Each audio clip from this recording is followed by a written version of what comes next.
My name is Paul Butler. I'm a law professor at Georgetown and the author of Chokehold, Policing Black Men, and Let's Get Free, a hip-hop theory of justice.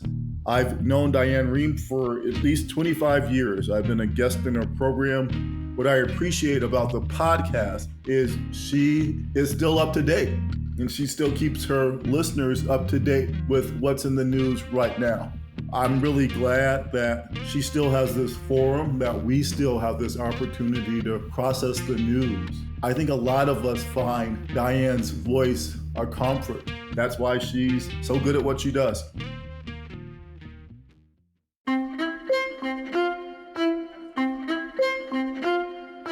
Hi, it's Diane.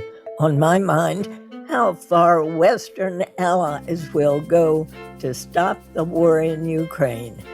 President Biden travels to Europe this week for a series of emergency summits with NATO, the Group of Seven, and the European Union. The trip comes as Russian advances falter and concerns grow that Vladimir Putin may turn to unconventional weapons to regain momentum. On the agenda, military aid, increased sanctions, and how to support the millions of Ukrainian refugees fleeing violence in their country. James Kitfield is a veteran national security and foreign affairs reporter and senior fellow at the Center for the Study of the Presidency and Congress. He joined me to discuss what Western allies can do to stop the devastation in Ukraine without provoking a wider conflict with Russia. James Kitfield, as we speak on Thursday at about noon, President Biden is in Brussels. He's speaking with other NATO leaders. They're promising troop increases, but they're also discussing what they would do if Putin decides he's going to use chemical weapons. What are they saying? Well, Putin has used chemical weapons before, so this is something, and President Biden has said that they're getting intelligence that this is something under consideration by the Russians. I mean, Russia has a huge inventory of biological chemical weapons left over from the Cold War, never really destroyed them all. So we know they have those weapons, and they've used it in the past to try to kill political opponents. They did it some years back in Britain. They tried to kill a former Soviet agent named Skripal. They did it against Navalny, his major opposition leader, who's now been sentenced to 9 additional years in prison for basically being an opponent of Putin's. And they've also enabled Assad to use chemical weapons in Syria and coming to his defense. So it's in their playbook. You know, it would be a horrible escalation, but escalation is probably what we're looking at in the short to midterm because, as the Director of National Intelligence has recently testified, Putin has a pretty regular track record of when things don't go his way, he tends to double down. And so that's the real concern here. What about a no-fly zone which U.S. planes would have to monitor? The president has been very clear we're not going to establish a no-fly, and for very good reason. I mean, I have reported on no-fly zones when we were running one in northern Iraq. I went down and flew with some of those aircraft, the refuelers, who then we would refuel the fighters, and they would go into northern Iraq. They were in kinetic action every day. They had to either take out a missile, a SAM site, a surface-to-air missile site that was threatening them. So if we went into and tried to establish a no-fly zone in Ukraine, then the president is right. That would be potentially start of World War III because we would be killing Russians. We'd be downing Russian aircraft, and we'd be blowing up surface-to-air missile batteries, and that would be an act of war. There's also news of a Russian warship being destroyed this morning. Now, do we know whether that was something that the Ukrainians have done? The short answer, Diane, is that we don't know for sure. The details have not come out, But I think it's a fair assumption that that was an operation by the Ukrainians. They have proven themselves to be tenacious fighters, very creative in how they've gone after the Russians. They're fighting on their home turf, so it's difficult to hide from them on their home turf. So I suspect we'll learn that that was something that the Ukrainian forces did, but we don't know the details yet. I mean, you can see the video is just really dramatic. That was clearly a huge explosion. It's not something that you typically see happen as an accident. The Russia's Black Sea Fleet has been operating in that area for many years. They've never had anything like that. So I suspect it's the actions of the Ukrainian military. Are you surprised at the extent to which the Ukrainians have been able to defend themselves and their country? I think everyone has been surprised at that. Before the invasion, I did a number of stories, talked to a lot of generals who said that they thought the Ukrainians would fight because we have been in training them ever since 2014 when Russia annexed Crimea and started the conflict in Donbass. So they have gotten NATO training. So we have a relationship with their armed forces, and everyone I talked to who was familiar with them said that they thought they would fight. But I don't think anyone expected them to fight so tenaciously and so creatively. They are outgunned, outnumbered, yet they have really fought the Russians to a stalemate. And the longer that stalemate goes on, the balance of power tips towards the Ukrainians because the Russians are having very clear problems in resupplying the forces. They're at the end of a long resupply line in many cases. And so every day that goes by, it's more and more difficult for them to resupply. I find myself wondering whether those Russians who have been asked to fight, because many have said they didn't know what they were going into fight for or fight against, have been somehow reluctant to carry out what they were supposed to be doing. Do you have that same question? Yes, Putin has been modernizing the Russian military for a decade. And part of that modernization was they supposedly have reduced the number of conscripted soldiers, the ones who were drafted, to about 25%. And before this war started and the invasion started, they said that they would not send any conscripts to fight because they knew that would be unpopular at home. Well, they have not only sent a force of primarily conscripts in to fight, but they didn't tell them in advance what they would be fighting for. They went to school on us when we invaded Iraq and in our military operations. We're going to school on them, and we're seeing that one of the big weaknesses is their leaders don't level with the rank and file troops about what they're going to be asked to do, and that's a morale buster. And they don't have a very strong non-commissioned officer corps, which is the fundamental glue that holds our forces together. And you can see when they abandon their convoys, when a lot of their equipment's breaking down because it's not properly maintained. That's a sign that their non-commissioned officer corps is if not non-existent, very poor. We also know that Putin has cut off communications from the outside world to the Russian people, and that many are believing what Putin is telling his own people, that it was Ukraine who was attacking Russia. Has that lie begun to backfire? The first move of any tyrant is to control message. The first thing they do is to get rid of free media, to create a propaganda bubble. He's created a very extensive propaganda bubble. He has shuttered almost all independent media. The vast majority of Russians get their information from state-controlled TV. So there is this dichotomy, and one of the things this crisis is forcing us to do is to recall some muscle memory from the Cold War, when we had Radio Free Europe and Voice of America, broadcast into the former Soviet Union. We need to focus more and more on how to do that. We need to let the Russians know what's being done in their name. And that over time will happen. I think it's going to be very difficult for them to keep this bubble for the foreseeable future, but it has been very effective, and a lot of Russians really think that this is, he's saving Russian speakers in Ukraine from genocide. I mean, it's just the propaganda is absolutely ridiculous, but if that's all you hear, then that's what you believe. So if NATO leaders do come forward with more troops new battle groups in Bulgaria, Hungary, Romania, Slovakia. How many are we talking about? Well, not enough is the short answer to that, Diane. It's very good that they announced these 4 new battle groups because, quite honestly, for the last 10 to 15 years, NATO has been writing checks that it couldn't cash in terms of expanding eastward, but at the same time, defense expenditures were declining, force levels were declining throughout the alliance, including our own. We pulled many forces out of Europe. So those battle groups are battalion size. Those are roughly 800 to 1,000 troops. So we now have, we had 4 already in Poland and in the Baltics, Lithuania, Estonia, Latvia. Now we've added the 4 you just talked about. That's a good thing, but those are only, again, roughly 1,000 troop size.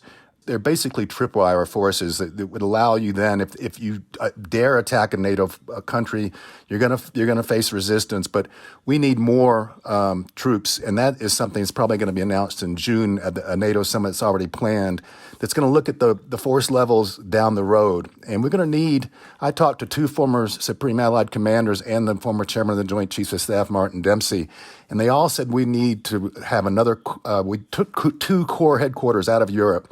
We need to put one back permanently so they could then rapidly be the command and control of whatever forces we rush to Europe in an emergency. And we need an armored division. We took all of our tank forces out of Europe in 2012. We need a tank division reinforcing NATO allies who we've already pledged to defend. So if he moves on one of those NATO allies, we will fight. What I'm saying is we need to have the forces there who could fight and actually win. And a tank division would be a long way in making sure that happens. Because that is a very strong statement of a tank division of 250 tanks, probably, with enablers talking about 20,000 troops. We need something like that permanently stationed in Europe again. What about the United States? Do you see any U.S. troops going in? I think that tank division has to be a U.S. tank division. That's what I was talking about. Clearly, the NATO allies have to step up too. Poland has said it wants to buy 250 of our M1 tanks. That's a really good thing. That's another division's worth. So NATO has to step up, but I think we have to step up too. We're in for something very, very similar to the Cold War now. We have a tyrant on the loose with nuclear weapons and a big military who's crushing democratic neighbors. That is how World War II started. So this is a very, very serious watershed moment for NATO, and we need to not be provocative by our weakness. We need to be deterring with our strength, and that means relearning some of the lessons of the Cold War, unfortunately. Well, isn't Putin threatening to use nuclear weapons? And what do we do in that case? He is threatening. They have been rattling that saber a lot recently. There is actually a Russian doctrine that we have complained about that it's called escalate to de-escalate. So they have said in the past, and they have exercised this, that if they are in a war with conventional war with NATO and they were losing, and they would use a tactical nuclear weapon, which is kind of an oxymoron. Any nuclear weapon would be on an escalation that would be disastrous.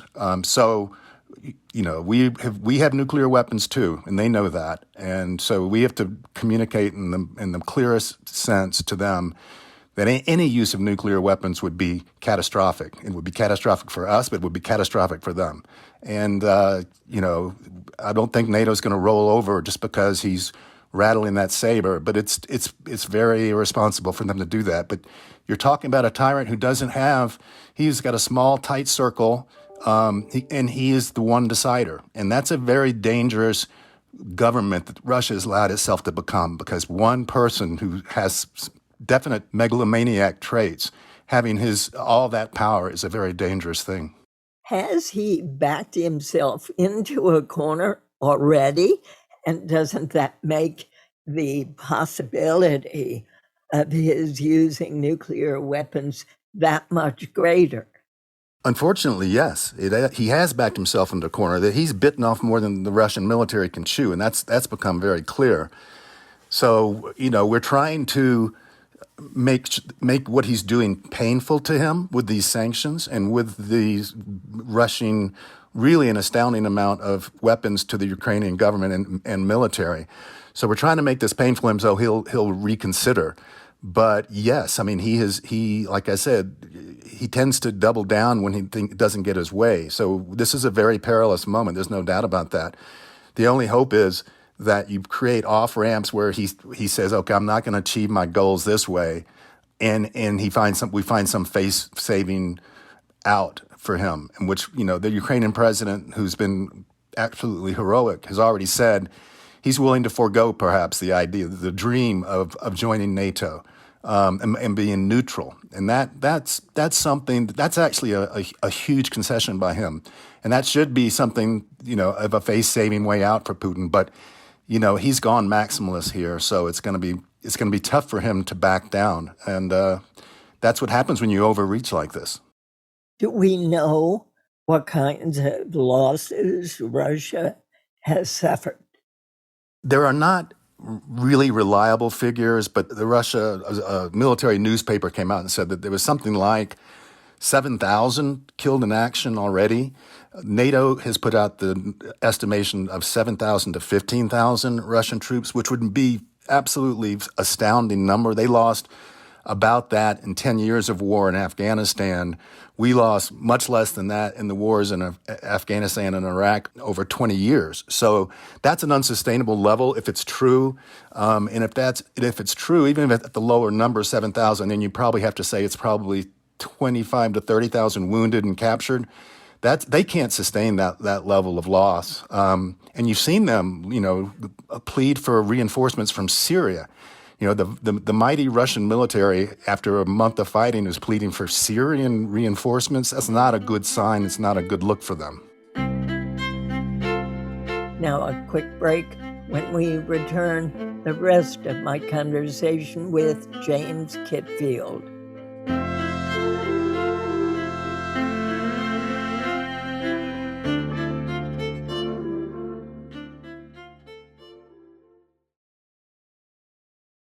And we're back. Here is the rest of my conversation with James Kitfield, author of Twilight Warriors, the soldiers, spies, and special agents who are revolutionizing the American way of war. James, you talked earlier about the number of Russians who've been lost in this battle with Ukraine.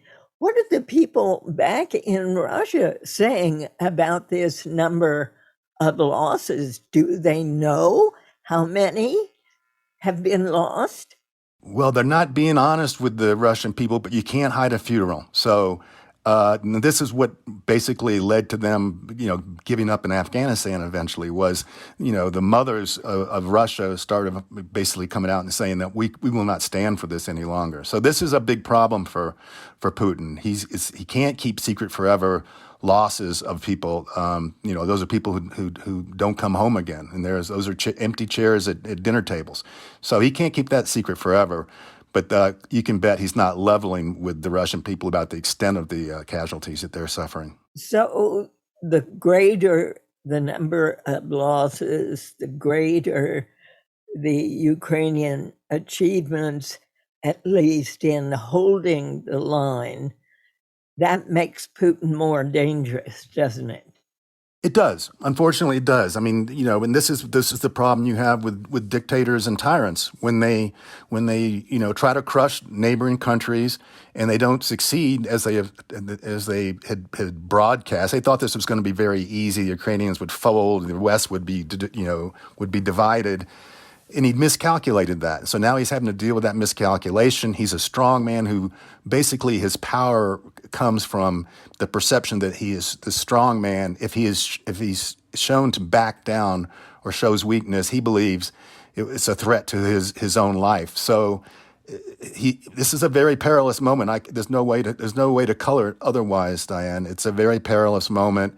We can only hope that he doesn't succeed, but he comes to some sort of his senses and says, "Okay, I'll take half a loaf with the declaration that Ukraine will not be joining NATO and withdraw." But it's hard to see him doing that, quite honestly, without escalating further. So I expect some escalation, And quite honestly, I don't think we're ever going to be able to do business with Russia like before this. I think we're in for a new era that does start to look like the Cold War, because we've already called him a war criminal, which is true.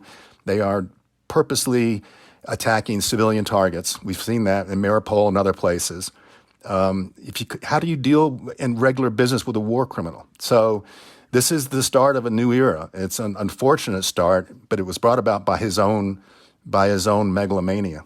I was shocked to learn that the Patriarch of the Orthodox Church in Russia is supporting more and greater attacks on Ukraine. So Putin has made the restoration of the Russian Orthodox Church a core of his vision for a sphere of influence united by the Orthodox Church and its culture, with Moscow at its center and all the neighbors sort of, bending their knee to Putin, who is in league with the Orthodox Church. So he's used them, and they've become witting participants in his aggression. And it's a shame to bring religiosity into this, but we saw that with bin Laden as well. That can be a unifying thing for aggressors, and certainly Putin, has been spieling this strange vision that goes back to the Byzantine area, where Moscow is the center of this sphere of influence. You mentioned that the U.S. has now formally concluded that Russia has committed war crimes and that Putin is a war criminal. What difference, if any, does that make in how the world looks at what's happening? Well, I don't expect he'll ever be in front of the International Criminal Court, but in The Hague.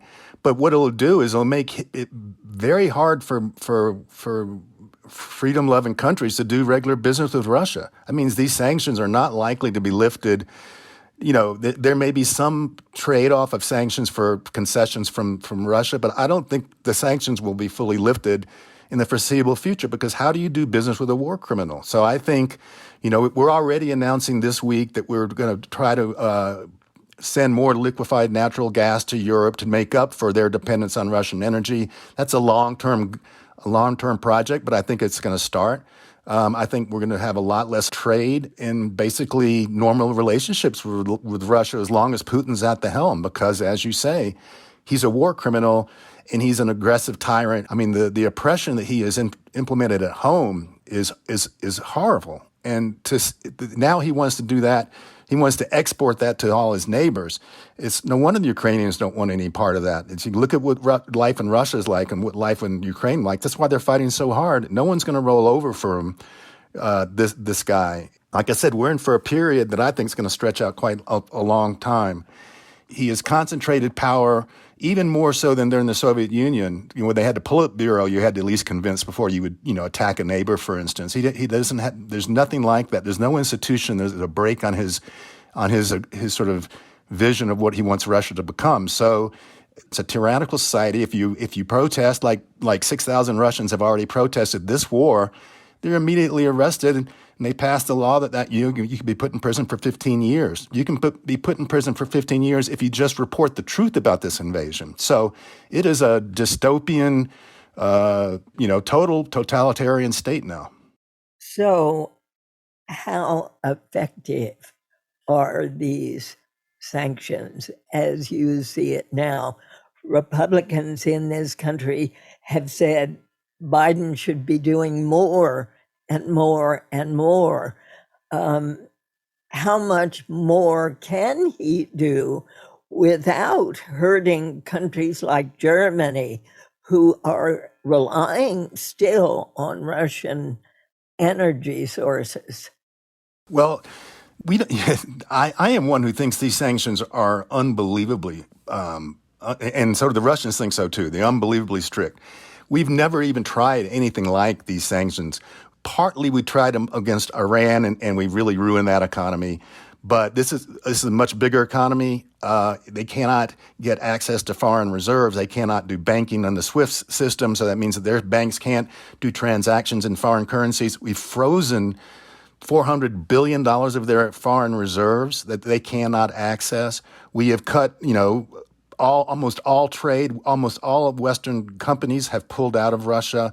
They cannot now get microchips and a lot of other technology that they rely on, quite honestly. So over time, these sanctions are brutal. I don't think that they can survive this sanction regime for a long time. I mean, they can do it for a while. They still have some energy resources coming in from the sale of their energy, but over the long term, this is not, to me, a sustainable, and this economy will crumble. We've already seen the ruble lose 40% of its value. We've seen them close their stock market for going on 3 weeks. They just reopened, but they were, they're worried about bank runs. So the Russians can't get money out of their ATMs unless it's in rubles, and again, the ruble's been devalued. So these sanctions are very strong. This week, the president has basically put sanctions on every member of the Russian Duma, 300-something plus lawmakers, because they endorse Putin's idea that the Donbass was an independent, republic now. So he kind of basically chewed off a piece of Ukraine, and they said okay. So I think these sanctions are very strong. I'm sure there's probably some more coming down the road, but I think the critical thing is to make sure that they can't get around the sanctions now, and I think that's the focus. James, what about China's role in all of this? It's a really good question. And so China, and just before the invasion, China and Putin and Xi Jinping met right before the Olympics and said basically there's a strategic partnership there that has no limits on it. So we're watching very closely. I think China's in a very awkward position. They have basically signed on with Putin. Yet at the same time, they look at these sanctions and they want no part of something like that. And they know the threat is out there that if they give him a lifeline, it will be enabling him to what he's doing in Ukraine, and it'll make China a pariah potentially too. So they're in a very awkward position. I think they would like this thing to end. But again, they have formed an alliance with him, anti-American, anti-Western alliance, because Taiwan has its own sights on Taiwan, and so it's been anti-Western for quite a while. We've known this. It's been increasing under Xi. He also, like Putin, has cracked down on internal dissent. The genocide against the Muslims and the Uyghurs, the throttling of Hong Kong's freedoms. So China has its own sort of vision of what the post-liberal world order would look like. But this is a setback for them because they've seen that the West, which everyone assumed, both Xi and Putin assumed the West was very weak. This has woken the West up. It's very unified right now, and that's something that China does not want to face in its own its own sphere of influence. So what do you see as the possibility that, given the fact that the president of Ukraine has suggested he will not apply or withdraw his application to NATO, do you think that would be enough, considering Russia's losses, considering he's backed into a corner, to bring this to an end? I wish I believed that, but I don't. I think Putin feels like he could not settle for that. Now, could he settle for, the Ukrainians sort of legitimize his taking of Crimea back in 2014? Could they say Donbass is an independent? I don't think Zelensky can actually concede that at this point. So, because his people have fought so hard, it's difficult for him to compromise and say, well, okay, this invasion has succeeded in chewing off big chunks of our territory. So, it's very hard to see this ending right now on sort of just a pledge of neutrality from Zelensky. But he's made that pledge. So, or shown willingness to make that pledge. So that is something, but I think there has to be a lot more pain for the Russians before they would accept that. And, oh, by the way, his other goal here was to drive a wedge through NATO, to get NATO forces away from its eastern flank. and to stop NATO expansion. Well, what he's accomplished exactly the opposite. We're going to be flooding Eastern NATO with forces. And when you have neutral countries like Finland and Sweden now talking openly and debating openly about joining NATO. So this has been a disaster. This has been a strategic blunder of the first order for Putin. But that, unfortunately, as we talked about, makes him a very dangerous person right now. So you see this as something that's ongoing. How long can Ukraine keep this up? I don't know. And part of me, I mean, I'm just in awe of how hard they have fought, of the bravery and the courage of the Ukrainian people. They are just, they have shown just remarkable resilience. But I do worry that, as their offensive fails, and we've seen it already in Mariupol, that they'll go back to the old Russian playbook of just leveling cities. They did it in Grozny, and they did it in Aleppo, Syria, where they would bomb hospitals on purpose and just leveled that city as on behalf of the war criminal Assad in Syria. So I worry about the Ukrainian people, and everyone feels for them, and you wish you could just go in there and make it stop. But we also have to avoid a nuclear war. And so I think we're being pretty strong and giving them a lot of very sophisticated weapons and hoping that Putin comes to his senses. Zelensky is going to speak to NATO via Zoom. Do you expect him to be asking for even more than what NATO has already offered? I just saw some reports before I came on your podcast where he's already spoken with them, and he's asking for, unlimited military supplies, and I think we're very willing to give him that. He didn't ask for a no-fly again because he knows it's not something that's going to happen, but for the reasons we've discussed. But he's asked for Western societies to have demonstrations. It's a month now. It's like the month anniversary of this invasion. So I think he's going to be and a very important thing that President Biden did this week or in the last 24 hours is announce that we're going to take 100,000 Ukrainian refugees into the United States. That's huge. That is huge because it shows solidarity with the frontline NATO countries like Poland and others who are being inundated with over 3 million Ukrainian refugees already. So that was very important to stand up with our NATO partners and say, we're going to do our part and accept Ukrainian refugees. As you said, tighter sanctions, more forces, 4 more battle groups. So I think this has been a good week for NATO, I think we are united in support of Ukraine in this fight. But unfortunately, we cannot stand side by side and fight with them because of the whole, mutually assured destruction that has existed between nuclear powers for going on a half century. So a long Cold War ahead. I fear that's true. I can't see how that's not going to happen because this is exactly how World War II started. And this is exactly why NATO was formed in 1949 because of the Soviet Union blocking Berlin. This is history doesn't repeat itself, but it rhymes. And this is a heavy rhyme for the late 40s, unfortunately, and 50s. And that was the establishment of the Cold War. James Kitfield, thank you so much for joining us today. Always great to talk with you, Diane. That was James Kitfield, Senior Fellow at the Center for the Study of the Presidency and Congress, and author of Twilight Warriors, the soldiers, spies, and special agents who are revolutionizing the American way of war. And that's all for today.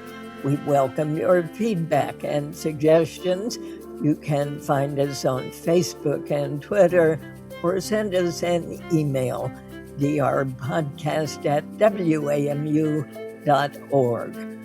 Our theme music is composed by Jim Brunberg and Ben Landsberg of Wonderly.